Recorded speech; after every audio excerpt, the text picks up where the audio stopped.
Gapimni negativchilik eshitib olinglar.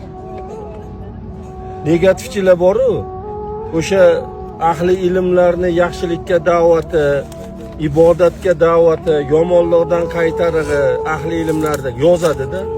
Blogerlar yaxshi temalar ko'tarib chiqib darrov negativchilik yog'adi. Nimaga yozadi? Nimaga?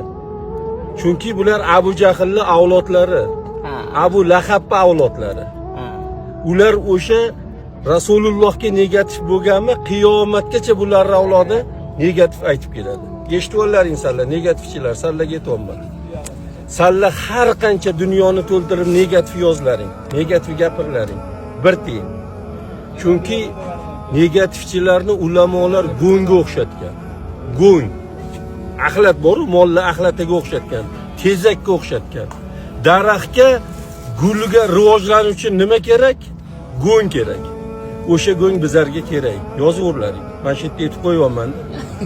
Ota-ona haqida gapirasizmi, boshqa haqida gapirasizmi?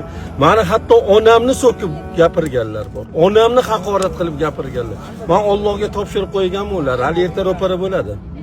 Erta qiyomatda ro'para bo'ladi. Yozaver.